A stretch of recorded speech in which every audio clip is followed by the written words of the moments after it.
Efésios 6, do versículo 10, a leitura, até o versículo 20, mas o sermão se dará do versículo 18 até o versículo 20. Leitura do 10 ao 20, mas o sermão se dará somente do versículo 18 ao versículo 20.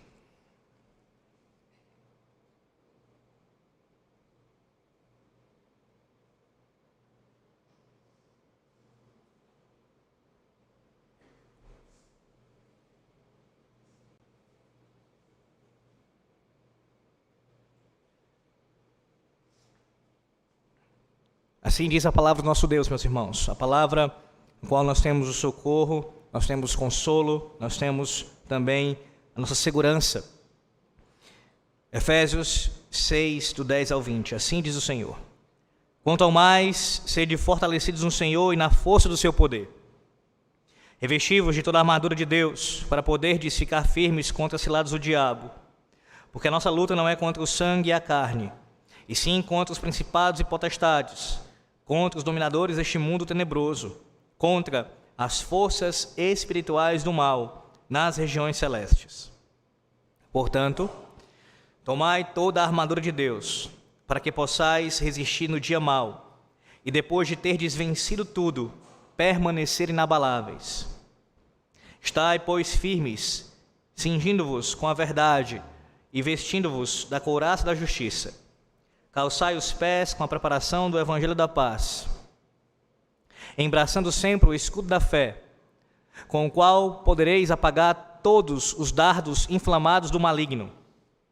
Tomai também o capacete da salvação e a espada do Espírito, que é a palavra de Deus, com toda a oração e súplica, orando em todo tempo no Espírito, e para isto vigiando com toda perseverança e súplica por todos os santos. E também por mim, para que me seja dada no abrir da minha boca a palavra, para com intrepidez fazer conhecido o mistério do Evangelho, pelo qual sou embaixador em cadeias, para que em Cristo eu seja ousado para falar, ou me cumpre fazê-lo. Amém. Meus irmãos, depois de ouvir tudo que nós ouvimos nessa perícope, do versículo 10 até o versículo 20, na verdade a exposição até o versículo 17, até o momento. Depois de Paulo retratar a nossa situação, que é exatamente de um conflito, de uma guerra, de uma batalha espiritual, e de mostrar para nós o que nós devemos fazer, ou seja, colocar a armadura de Deus, para que possamos estar fortalecidos no Senhor e assim usarmos os meios que Ele nos deu para guerrearmos essa batalha. O que o apóstolo poderia agora trazer para nós? O que ele poderia ainda acrescentar que serviria de ajuda nessa batalha? O que estava faltando aqui, se é que estava faltando alguma coisa, a ser dita para servir também como um instrumento para usarmos nessa batalha aqui? Você tem aprendido que essa batalha não pode ser enfrentada por você na sua própria força. Você e eu, nós não temos condição alguma de enfrentarmos o diabo e os demônios dependendo de nós mesmos. Tanto é que a armadura ela vem nesse sentido também, para você ser lembrado de que não é pelo seu poder, não é pela sua força, mas é pelo poder de Deus, é na força do poder de Deus que você deve enfrentar. Mas além da armadura propriamente dita, o que é que ainda poderia ser aqui acrescentado? Paulo, nos versículos 18 a 20, especialmente no versículo 18, ele nos dá aqui mais uma ferramenta. Na verdade, não se trata de uma peça da armadura, como vários comentaristas têm esse entendimento, e de fato, o texto não mostra aqui isto como uma peça da armadura, mas como alguém já disse, talvez o óleo que lubrifica toda essa armadura. O óleo necessário para ser usado em cada peça desta armadura. De tal maneira que sem ele, ou sem este elemento, você também não terá condições de lutar esta batalha. É exatamente sobre a oração que o apóstolo Paulo vai tratar agora, a partir do versículo 18. Observe como ele faz isso, versículo 18. Ele começa aqui citando a oração. Veja, com toda oração e súplica, orando em todo o tempo no Espírito, e para isto vigiando com toda perseverança e súplica por todos os santos. Eu quero que você, olhando para esse versículo 18, observe aqui cada parte aqui desse ensino de Paulo sobre a oração. Primeiro, observe, Paulo aqui nos demonstra a variedade da oração. Sim, a variedade da oração. Ele diz, com toda oração e súplica. Diferentemente do que algumas pessoas praticam em suas vidas, entendem oração apenas como uma série de petições, de pedidos a Deus. Paulo aqui destaca a oração, ou melhor dizendo, ela tendo como característica a sua variedade. Em outras palavras, a oração não é apenas petição, ela não é constituída apenas de um elemento, de uma característica, mas a oração ela tem vários elementos. O nosso Catecismo Maior de Westminster, na pergunta 178, diz o seguinte: o que é oração? Resposta: é um oferecimento de nossos desejos a Deus, no nome de Cristo, com o auxílio do Espírito Santo, com a confissão dos nossos pecados e o grato reconhecimento de suas misericórdias. Perceba que a resposta do nosso catecismo, definindo aqui o que é oração, contém alguns elementos, dentre eles, confissão de pecados e também ações de graças. Então, quando você vê esse texto aqui, versículo 18, logo no seu início, você precisa perceber a variedade da oração. Você não pode ter uma vida de oração fiel a Deus que ela é delimitada simplesmente a uma característica. Nesse caso, como eu estou pontuando aqui, apenas petições. Mas se você tem uma vida de oração fiel ao Senhor Deus, isso envolve também confissão de pecados, diariamente, não apenas de maneira pontual, mas diariamente, confessando a Deus, não a um sacerdote, mas a Deus, por meio do seu sumo sacerdote, os seus pecados. Mas também ações de graças, como diz nosso catecismo. Você deve agradecer ao Senhor Deus diariamente, não apenas no momento que você vai para as suas refeições, também nesses momentos, mas em suas orações devocionais, pela manhã, à noite, no culto doméstico, sempre agradecendo ao Senhor Deus. Mas também as orações, como o nosso catecismo pontua aqui, de maneira implícita, ela envolve adoração. Quando você eleva a sua voz em oração, você deve estar, antes de qualquer outra coisa, interessado em adorar ao Senhor, através da sua oração. Por quê, meus irmãos? Porque a oração, ou melhor, a ordem do Senhor Deus, através do seu apóstolo, é que nós cheguemos ao nosso Deus com toda oração e súplica, com toda, não apenas um aspecto, não apenas uma característica, mas com vários tipos de características, ou melhor, com vários elementos da oração. Eu pergunto a você nessa manhã, como é que você tem orado ao Senhor Deus, especialmente no contexto aqui de Efésios 6, versículo 18, pegando o seu contexto anterior. Quando é que Paulo está falando isso aqui? Que momento é esse? Na batalha contra o inimigo, na batalha contra Satanás. Você tem usado isso? Você tem orado ao Senhor Deus frequentemente, pedindo a Ele o seu socorro, clamando a Ele, demonstrando sua dependência dEle na batalha contra o inimigo? Você tem feito isso? Observe que aqueles que tentam enfrentar essa batalha sem uma vida regular de oração estão de maneira, ainda que não verbal, mas na prática, demonstrando soberba, pois não demonstram dependência do Senhor, mas dependência do seu próprio braço, bem como também esquecem o sobrenatural. Nós temos ouvido aqui frequentemente, Paulo menciona o diabo mais de uma vez nessa epístola. Ele menciona as hostes celestes, ele menciona o próprio Espírito Santo de Deus, ou seja, destacando aqui que nós não estamos sozinhos nesse mundo. Não se trata apenas de carne e sangue, mas muito mais do que isso, de uma batalha que é espiritual. E para travar uma batalha que é espiritual, somente com ferramentas que são espirituais.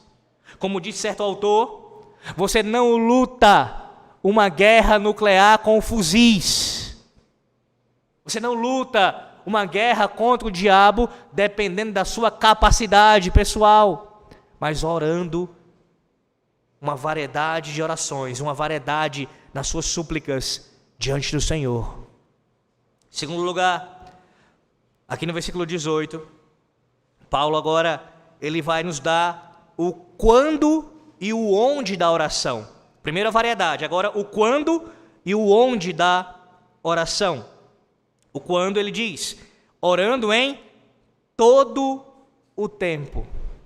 Não é apenas quando há uma catástrofe, uma calamidade.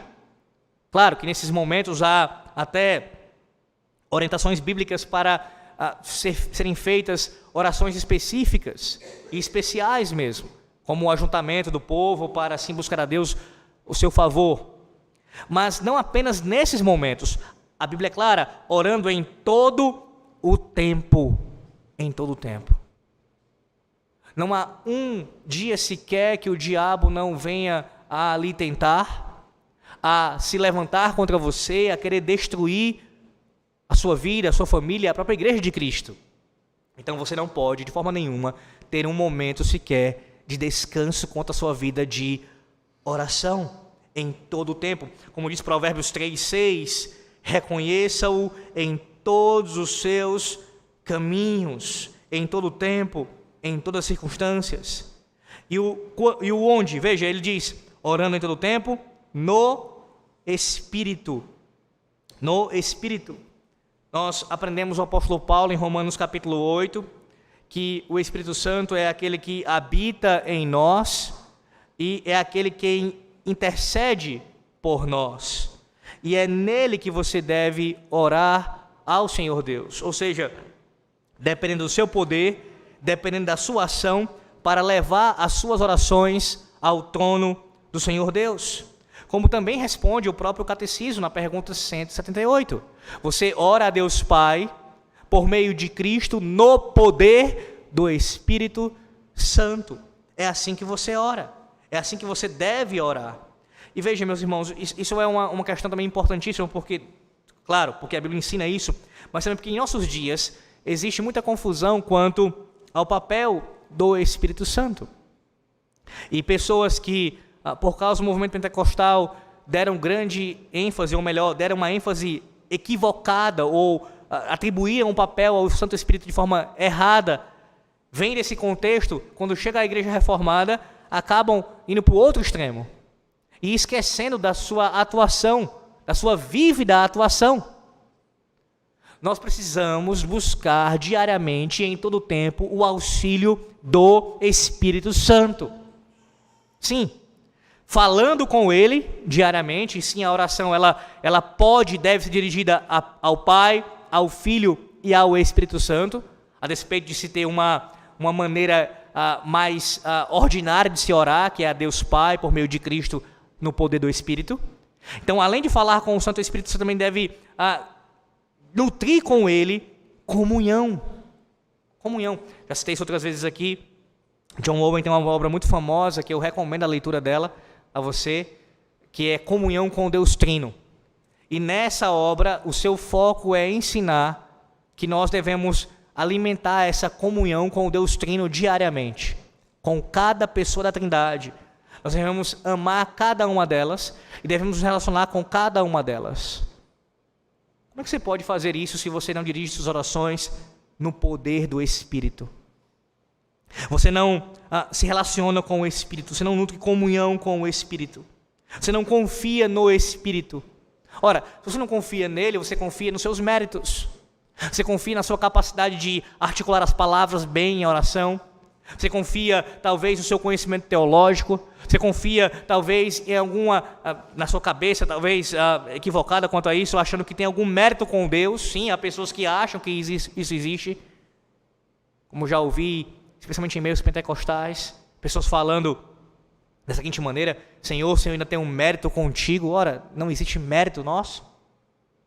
Orar no poder do Espírito, por meio do Espírito, no Espírito, é demonstrar também a nossa humildade, a nossa completa dependência do nosso Deus.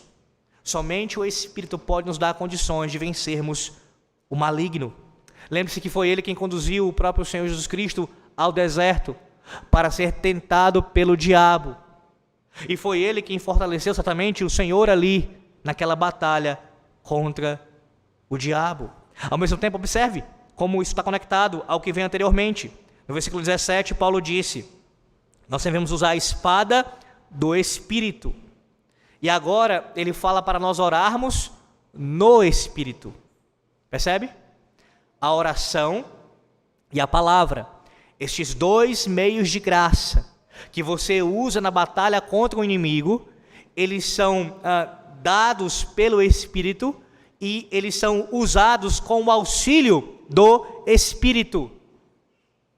O mero conhecimento da palavra, o mero conhecimento intelectual da palavra, sem estar dependendo do Espírito, não trará benefícios para nós, não trará resultados nessa batalha contra o inimigo. Da mesma forma, o mero balbuciar as palavras, proferi-las em oração, se não for com o auxílio dele, também não conseguiremos ter êxito. Palavra e oração, com o auxílio do Espírito. É assim que você deve usar esses meios nessa batalha. Em terceiro lugar, Paulo agora vai falar da forma da oração.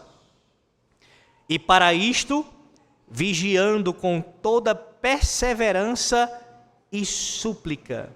Ou a ideia aqui, estando alerta em toda perseverança e súplica. A ideia aqui, meus irmãos, é que a oração ela tem o objetivo de manter a vigilância. A oração ela leva à vigilância e a vigilância mantém os crentes em oração. Se não estivermos vigilantes, nós não vamos enxergar os perigos e dessa forma nós não veremos a necessidade de orarmos. Com o inimigo fazendo seus ataques, os crentes devem sempre estar cobertos pela oração e para esse fim estão o tempo todo vigilantes, com persistência, com perseverança e súplica. Nós cantamos agora há pouco no Salmo 5, orando e vigiando.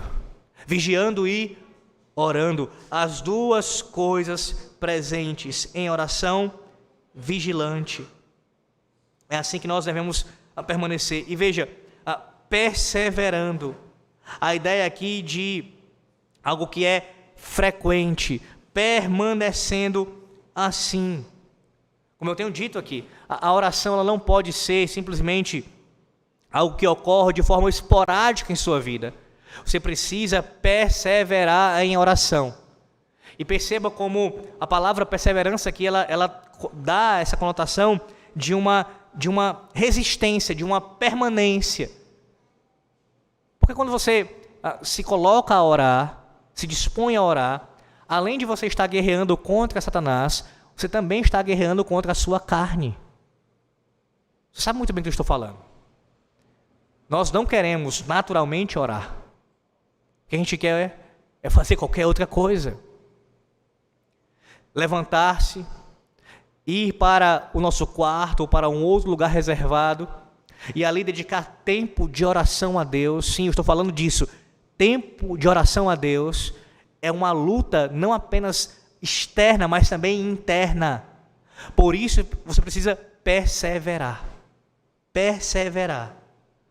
Quantas pessoas, por causa dessa dificuldade, elas acabam naufragando na sua caminhada, na sua vida de oração, por conta dessa luta, dessa resistência que existe. Elas não perseveram.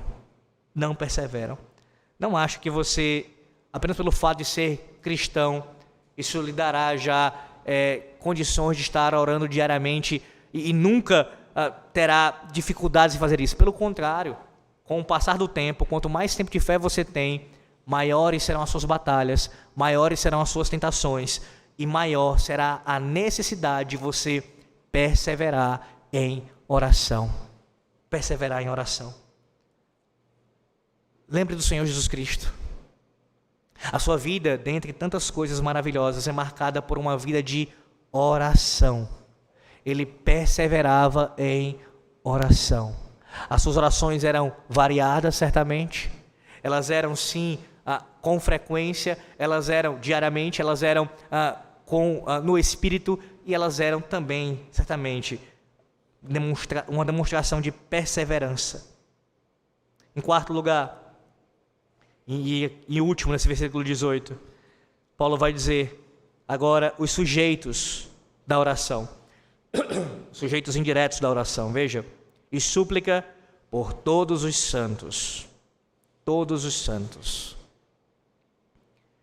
Aqui Paulo nos ensina e nos ordena, no caso o Senhor Deus por meio da sua vida, que nós devemos orar pelos nossos irmãos. E mais uma vez, eu quero lembrar do nosso Salvador, do nosso Senhor e Salvador Jesus Cristo. A sua vida também é marcada por uma vida de intercessão. Intercessão. Não apenas em sua vida aqui antes de passar pela morte e ressurreição, mas agora mesmo, depois de assunto aos céus, ele permanece intercedendo pelo seu povo. Como sumo sacerdote, Cristo vive a interceder pelos seus. Você quer um modelo maior do que esse? Um exemplo mais maravilhoso do que esse, do que o próprio Senhor que intercede por nós? Assim como ele intercedeu, assim também devemos interceder. Meus irmãos, vocês querem experimentar de maneira mais vívida ainda a comunhão dos santos? Tenha uma vida de oração pelos seus irmãos. Pelos seus irmãos. A comunhão dos santos, ela é demonstrada em vários aspectos. Uma delas, uma vida de oração pelos nossos irmãos. E aqui eu quero lembrar do contexto maior da carta. Efésios nos ensina que não há mais nenhum tipo de rivalidade entre judeus e gentios. Ambos foram em Cristo reconciliados e a paz foi estabelecida. E essa paz que foi estabelecida, ela deve ser o quê? Preservada por nós. E uma das formas de preservarmos essa paz é tendo uma vida de oração pelos outros. Pelos outros. Em Deus não há parcialidade. O Senhor Deus não olha para o judeu ou para o gentio, para o branco ou para o negro, ou para o homem ou para a mulher, de uma forma mais favorável do que para o outro. Não. Em Cristo somos todos iguais e devemos demonstrar isso com a vida de oração pelos nossos irmãos. Veja, o próprio Paulo deu esse exemplo. Volte um pouco aqui em Efésios, lá para o capítulo 1, versículo 15. Foi lido no início deste culto. Efésios 1, versículo 15. Paulo diz: por isso também eu, tendo ouvido a fé que há entre vós no Senhor Jesus e o amor para com todos os santos, não cesso de dar graças por vós, fazendo menção de vós nas minhas orações. Capítulo 3 agora. Capítulo 3, versículo 18. Veja. Ele começa no versículo 14, na verdade. Versículo 14, veja.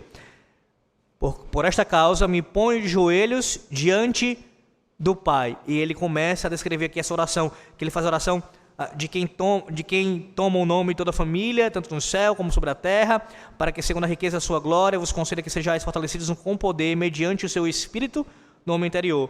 E assim habite Cristo no vosso coração, pela fé, sendo vós arraigados e alicerçados em amor, a fim de poderes compreender com todos os santos qual é a largura e o comprimento e a altura e a profundidade. Veja, Paulo mesmo, nesta carta, nos deu o exemplo de orar pelos nossos irmãos. No capítulo 1 e no capítulo 3, ele fez longas orações. Depois de expor a palavra, expor a doutrina, ele ora pelos seus irmãos. Sim, uma vida de oração pelos outros. Observe também como ele enfatiza aqui todos. Veja, com toda oração e súplica, orando em todo tempo no Espírito, e para isto vigiando com toda perseverança e súplica por todos os santos. Não é à toa que Paulo faz isso aqui, há uma intenção aqui de enfatizar o que ele está ensinando, a importância vital da oração. com uma gama de variedades, em todo o tempo, com toda perseverança, por todos os santos, sempre. Esse texto é tão importante, irmãos, versículo 18 de Efésios 6, que ele é usado no capítulo 21 da nossa confissão de fé, sobre o culto religioso e o dia do Senhor. E nas duas sessões, ou melhor dizendo, em duas sessões que os nossos pais falaram sobre oração, eles utilizam esse texto aqui como uma referência, como uma base exegética para falar sobre oração.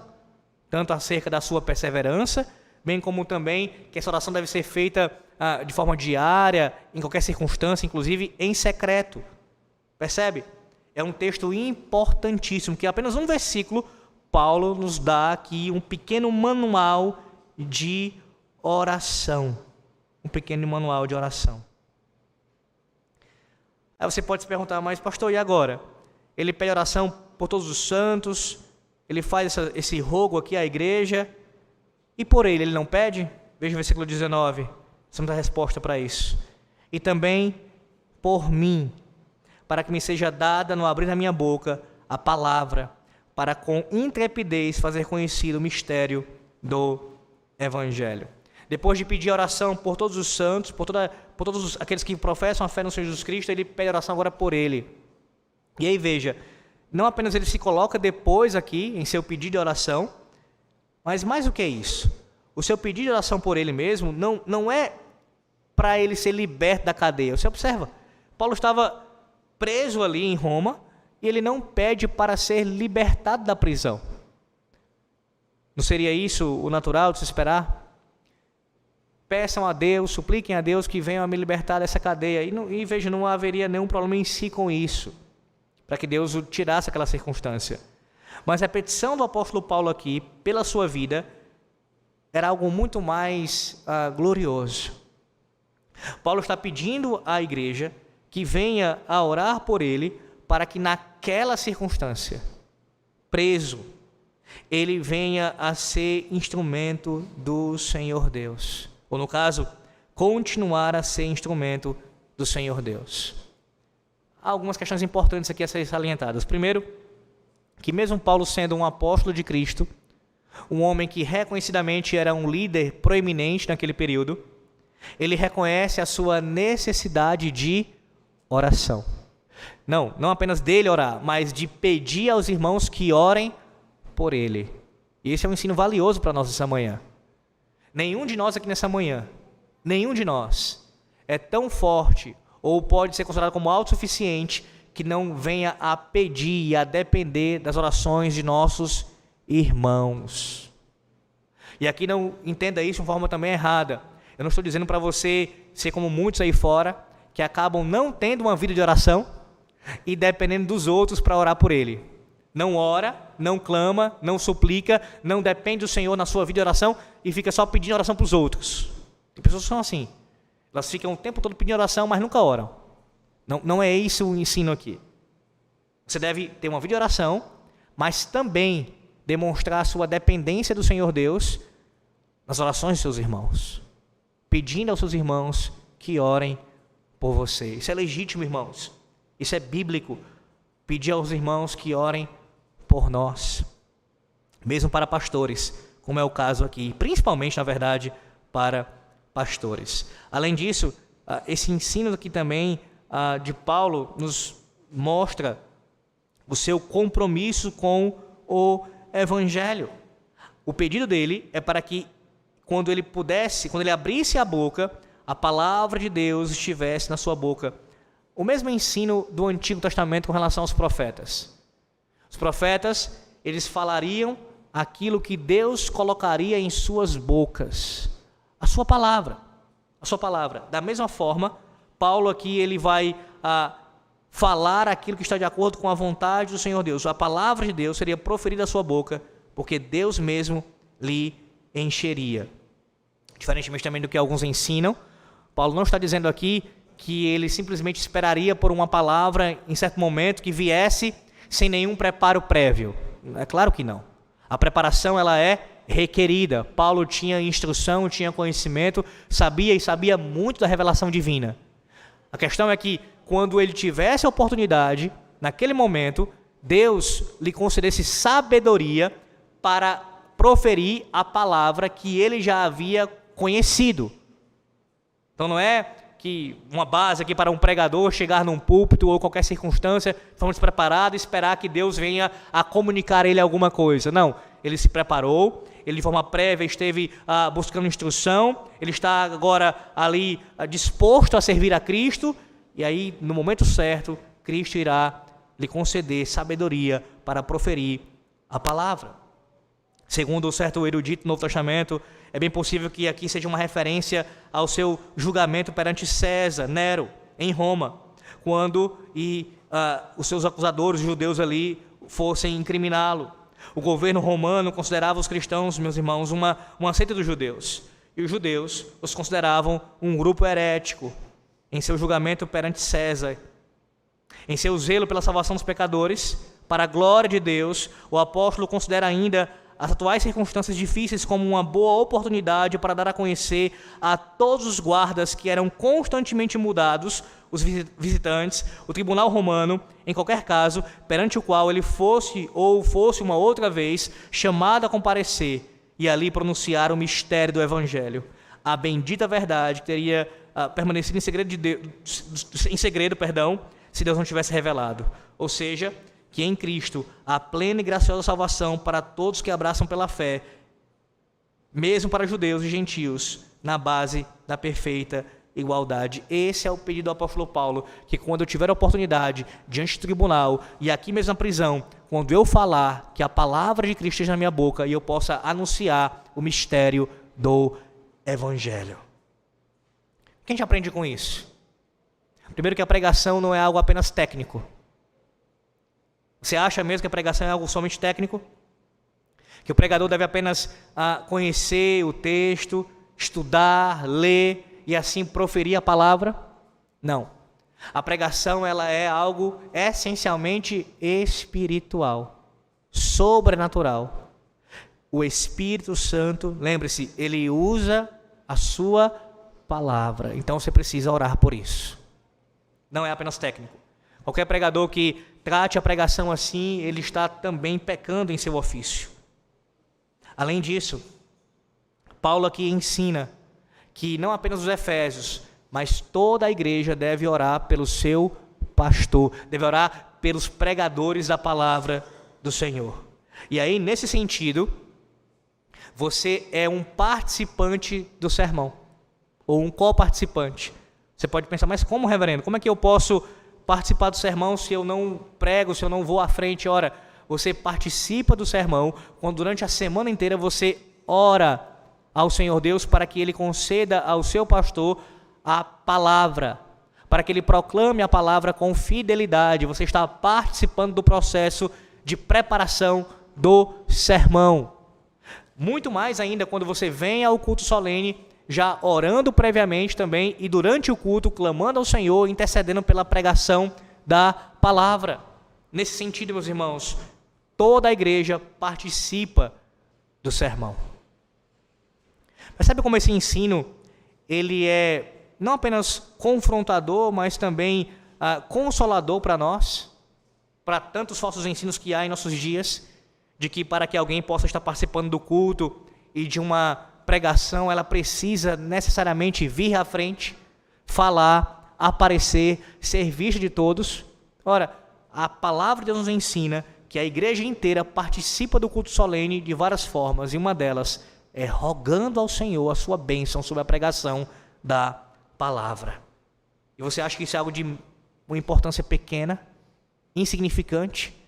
Está participando do culto solene, orando ao Senhor para que a pregação da palavra seja fiel, para que o pregador falar não seja contrário à vontade do Senhor, mas seja de acordo com a sua vontade. Então, nessa manhã que você aprenda isso, você, nesse sentido, também é responsável por todo o sermão que é proferido. Num grau menor do que o pregador, obviamente, mas isso também tem a sua responsabilidade. Pastor, eu não entendi. Seja mais claro com relação a isso. Quantas vezes acontece de uma pessoa, ela vir ao culto para prestar culto a Deus, e essa pessoa, ela sai se queixando de alguma coisa que foi dito do sermão. Talvez não ficou tão claro um ponto, ou então uma fala foi, ela não foi tão bem expressa, o pregador teve dificuldade de falar isso, ou até a própria profundidade do sermão não foi tão profundo como eu gostaria que fosse. Alguma crítica, alguma ressalva do sermão. E aí entenda, isso pode sim acontecer por causa do pregador. Ele não foi claro, ele não se preparou tanto, ou enfim, ele tinha alguma dificuldade naquele dia. Mas e com relação a você? A primeira coisa que você deveria fazer como ouvinte do sermão é, primeiro, ver como você se preparou para isso.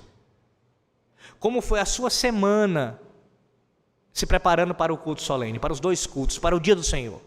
Como foi a sua semana de preparação para ouvir Deus falar no dia do Senhor.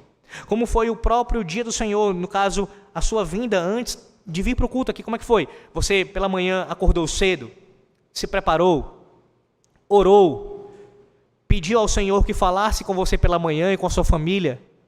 Ou você simplesmente acordou às 9 horas da manhã, tomou um banho, se é que tomou um banho, se vestiu rapidamente, pegou a primeira roupa que tinha, chegou aqui já com a pregação começando e assim está aqui agora ouvindo esse sermão? Veja, se você fez isso, dificilmente você não terá dificuldade para ouvir o sermão, porque você não se preparou como deveria, a sua alma não foi assim preparada, o seu corpo também não, você não está aqui ouvindo como deveria ouvir.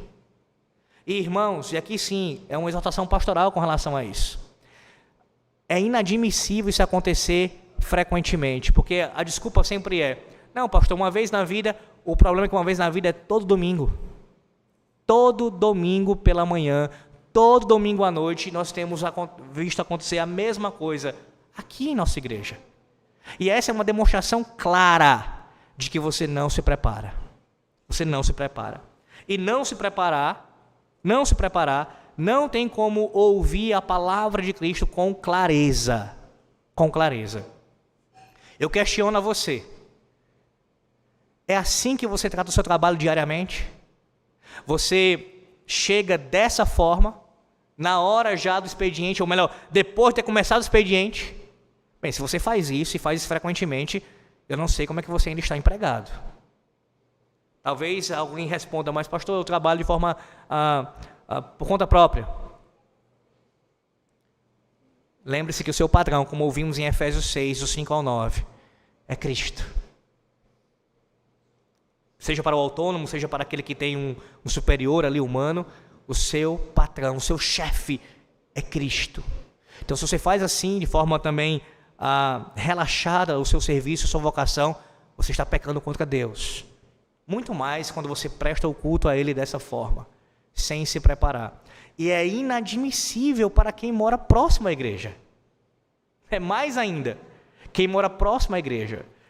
Repito, uma coisa é algo eventual, eventualmente acontecer. Houve um atraso devido a uma situação específica. Outra coisa é acontecer domingo após domingo, domingo após domingo, domingo após domingo. Isso é demonstração de falta de preparação para ouvir a palavra de Deus. No dia que for marcado um passeio, eu lembro muito bem disso, na infância, na época do colégio. Passeio, o que a gente faz? Quando a gente marca um passeio, as pessoas chegam com antecedência. Eu estou para ver um dia ter um passeio numa igreja, uma convivência, uma coisa assim, e alguém chegar atrasado. Dificilmente isso acontece. As pessoas se preparam, acordam cedo, as crianças então nem dormem. Por que a gente não faz isso com relação ao culto solene, meus irmãos? Que é todo domingo pela manhã e à noite. Por quê? A gente tem a ideia, uma falsa percepção que a gente pode dormir até mais tarde. Não, eu posso dormir até mais tarde, eu moro próximo. Eu posso dormir até mais tarde, já que vai começar atrasado mesmo. Não é assim? Não é assim? Mais uma vez, você deve orar também por mim, pelo ministro, pela pregação da palavra, e para que você possa ouvi-la de maneira reverente e atenciosa. Ninguém que vem para este culto aqui, que não esteja com esse interesse, com essa dedicação, poderá ouvir do mesmo jeito, não conseguirá ouvir da mesma forma. Em último lugar, ainda nesse versículo 19. O melhor presente que você pode, até já ouvi de alguns irmãos isso e concordo com vocês. O melhor presente que você pode dar ao seu pastor é orar por ele. O melhor. Digo, em termos de benefício para ele, para a sua vida. Claro que o pastor deseja que vocês sejam crentes, santos, temam a Deus. É a melhor coisa que nós podemos ver na vida da igreja. Mas o que a gente pode receber da igreja? Oração. E é aqui que Paulo está ensinando isso. Também por mim. Orem por mim. Orem por mim. Orem por tudo na vida do pastor. Mas principalmente para que ele pregue com fidelidade. E aí observe que o texto está falando aqui, mencionando pelo menos duas coisas importantes. Duas coisas importantes aqui nos são ensinadas. Primeiro, ao abrir a minha boca, eu tenha uma mensagem. Paulo está ensinando isso. Para que na minha boca a palavra, eu possa proclamá-la, eu tenha o conteúdo, a palavra aqui. Então vocês têm que orar para que o ministro ele venha ter o sermão. No caso, o conteúdo, a mensagem, tanto a explicação do texto, bem como a sua aplicação. Mas também, Paulo está pedindo aqui que em todo o tempo ele venha a ser corajoso, ousado para pregar a palavra de Deus com dignidade. E aqui é um segundo aspecto. Você deve orar para que o pastor tenha o conteúdo, sim, o sermão, feito, preparado, fiel à palavra, mas também você precisa orar pelo seu pastor para que ele pregue com intrepidez, com coragem, que ele não se acanhe diante das circunstâncias. E aí talvez você diga assim, mas reverendo, como isso em nossos dias? Não dá para comparar, Paulo estava preso, iria enfrentar um tribunal. Ali, de fato, são questões mais difíceis. Mas todo ministro, em alguma medida, ele enfrenta adversidades para proclamar a palavra e precisa ser encorajado no Espírito. Você quer ter uma ideia disso? Por exemplo, todo sermão que será pregado, ele tocará em várias questões da igreja. Às vezes em pecados específicos de algumas pessoas. E há pastores que se acanham em falar sobre isso. Eles acham que se falarem sobre isso vão ofender as pessoas. E isso pode fazer com que as pessoas saiam da igreja. E as pessoas saindo da igreja, isso vai ter uma queda, inclusive na própria arrecadação financeira da igreja. Então sim, há pastores que se acanham devido ao que eles falarem, poderá gerar algum problema entre os irmãos. Há outros que se acanham por outras circunstâncias, mas o fato é que você precisa orar para que haja coragem no pregador. Intrepidez, para que ele não tema a homens, mas a Deus. A Deus. Então, eu endosso aqui o pedido do apóstolo Paulo e falo isso a você. Ore pelo pastor que vos fala e pelos próximos pastores que passarem aqui, para que eles preguem a palavra de Deus e a preguem com intrepidez. Que eles não temam a homem algum, nem a autoridade eclesiástica, nem a autoridade civil. Baixaram o decreto no estado do Ceará que não interessa, que ele continue pregando. Baixaram um decreto no país, não interessa, que ele continue pregando a palavra de Deus. A palavra de Deus. Versículo 20, assim a gente encerra. Veja, versículo 20. Ainda no mesmo assunto, mas agora tratando de uma questão ainda mais específica, Paulo vai dizer: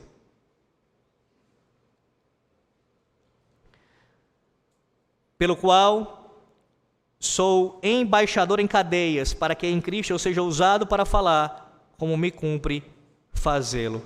Note a expressão que ele utiliza aqui, a expressão embaixador. Isso é interessante, irmãos, porque ela só aparece aqui em um outro texto que eu vou citar daqui a pouco. Paulo utiliza essa expressão e ela é paradoxal. Por quê? Porque o embaixador, ele deveria ser alguém livre. E o seu cargo era dessa natureza. Ele iria anunciar ali os interesses da sua nação livremente naquela outra nação. Mas Paulo estava preso. Ainda assim é tratado como um embaixador. Por quê? Porque a despeito da sua prisão, a mensagem estava livre.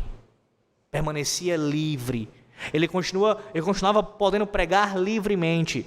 Um exemplo disso é que quando havia a troca ali dos soldados que estavam acompanhando ele anunciava a palavra para aqueles soldados. A mensagem continuava livre. Também, essa expressão que ele utiliza, embaixador em cadeias, ela é interessante porque é um título, é uma nomenclatura que é usada na palavra de Deus para se referir de forma específica aos ministros da palavra. Um ministro da palavra, ele é, dentre outras coisas, um embaixador. Um embaixador. Você sabe, o embaixador ele tem a responsabilidade de proclamar, ou no caso, estar ali anunciando os interesses do seu país, da sua nação, da sua terra, numa nação estrangeira. Ele é enviado para uma outra nação e ali ele está representando a sua nação original e, nesse caso, os seus interesses. A semelhança disso, de forma muito mais superior, um pregador do Evangelho é um representante do reino dos céus. Ele está anunciando a mensagem desse reino para as nações e assim deve ser fiel à sua pátria, à sua terra celestial. O pregador do Evangelho é um embaixador. Só que tem mais nessa figura aqui para nós. Recentemente, na última quinta-feira, eu dei um estudo bíblico para a nossa congregação e eu usei um texto de um autor chamado Chad Vandrix Horn. Ele é um autor que, um erudito em teologia histórica, e ele é muito conhecedor da Assembleia de Westminster. Uma das coisas que ele fala nesse texto, ele enumera as marcas de um ministério de púlpito puritano. E uma dessas marcas do ministério puritano, e nesse caso extraindo isso especialmente dos nossos documentos confessionais, é que a primeira marca, na verdade, destacada, é que o pregador ele deveria ser alguém ordenado por Deus. E a figura que ele cita lá, no caso, extraindo os ensinos dos puritanos, nossos símbolos de fé, é a figura do embaixador.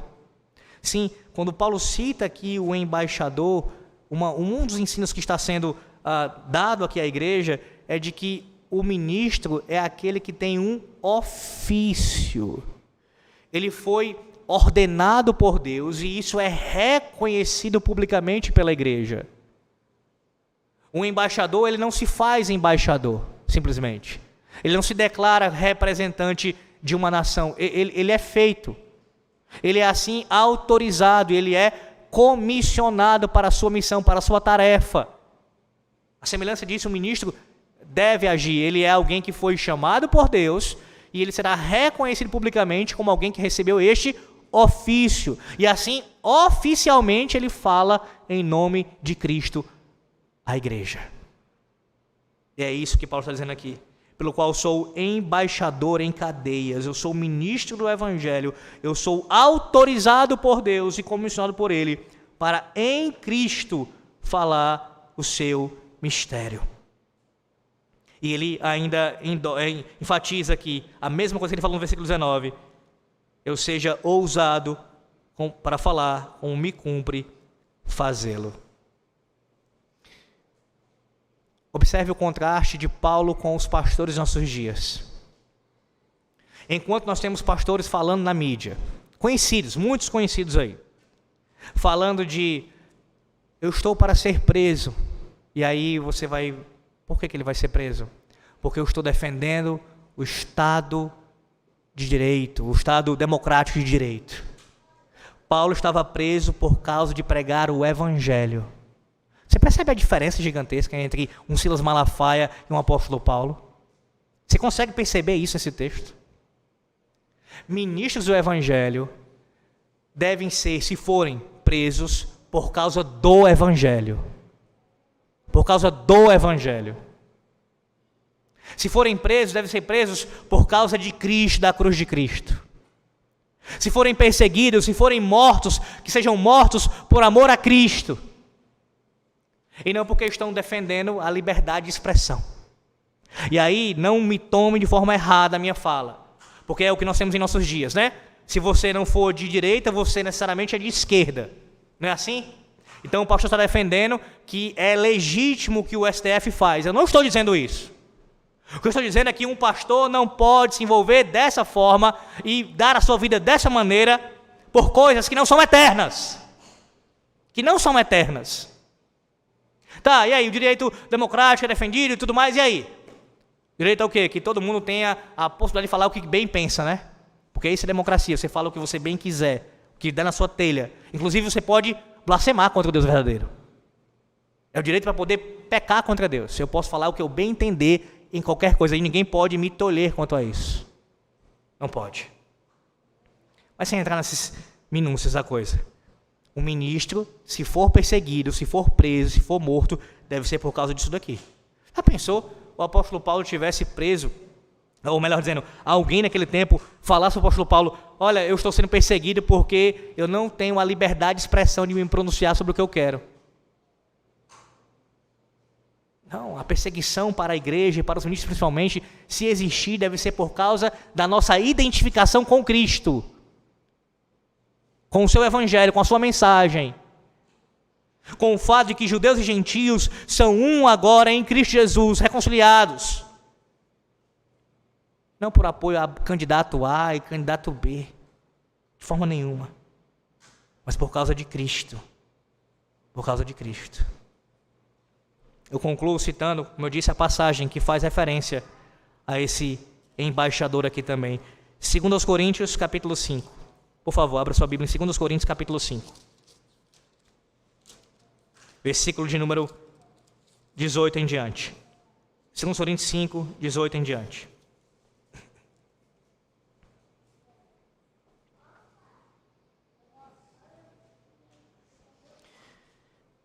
Ora, tudo provém de Deus, que nos reconciliou consigo mesmo por meio de Cristo, nos deu o ministério da reconciliação. A saber, que Deus estava em Cristo reconciliando consigo o mundo, não imputando aos homens as suas transgressões, e nos confiou a palavra da reconciliação. De sorte que somos embaixadores em nome de Cristo, como se Deus exortasse por nosso intermédio. Em nome de Cristo, pois, rogamos que vos reconcilieis com Deus. Aquele que não conheceu o pecado, ele o fez pecado por nós, para que nele fôssemos feitos justiça de Deus. O ministério da reconciliação, meus irmãos, que é anunciado aqui aos Coríntios e também foi anunciado aos Efésios, e a nossa manhã, envolve exatamente isso, o anúncio da justiça perfeita de Cristo. Somente nele nós temos essa reconciliação com o nosso Deus. E é para isso que todo embaixador, no caso os ministros, e também aqueles num sentido diferente, no sentido de que não é embaixador como oficial, mas embaixadores como aqueles que levam o evangelho de maneira a cumprir assim um chamado, dando o testemunho de Cristo, a igreja como um todo, devem exercer. Como? Anunciando Cristo. Cristo, como aqui Paulo nos ensina.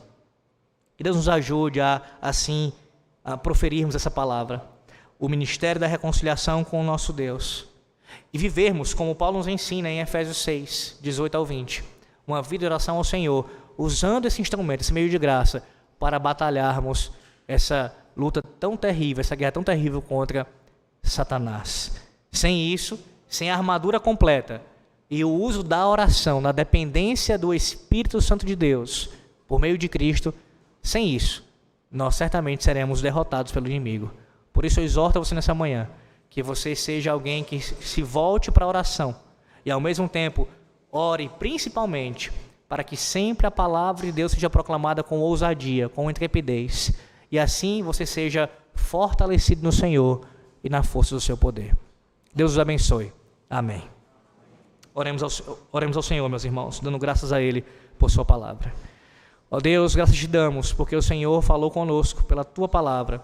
O Senhor nos chamou aqui a atenção da oração, de como devemos dedicar nossas vidas a orarmos a Ti diariamente, em todos os tempos, em todas as circunstâncias, com perseverança, Deus, por todos os santos também, e pedindo especialmente pelos pastores, pelos ministros, para que possam pregar, para que nós possamos pregar, ó Deus, a Tua palavra fielmente e com coragem. Te peço, ó Deus, que assim o faça, que abençoe o Teu povo aqui com uma vida de oração dedicada a Ti, e ao mesmo tempo, Senhor Deus, sejamos dependentes do Senhor no ouvir a palavra, no obedecer a palavra e no descansar no Senhor. Assim, abençoa o teu povo também com relação a sermos sempre conscientes de que se não fosse o ministério da reconciliação, que o Senhor mesmo assim anuncia na sua palavra, de que por meio de Cristo é que fomos reconciliados com o Senhor, que o teu povo tenha ciência disso e descanse também nessa verdade, sabendo que fomos cobertos pela justiça do nosso Redentor. E é o que nós devemos anunciar e viver por isso em todos os dias de nossas vidas. Em nome do Senhor nós oramos, em nome do Senhor Jesus Cristo. Amém.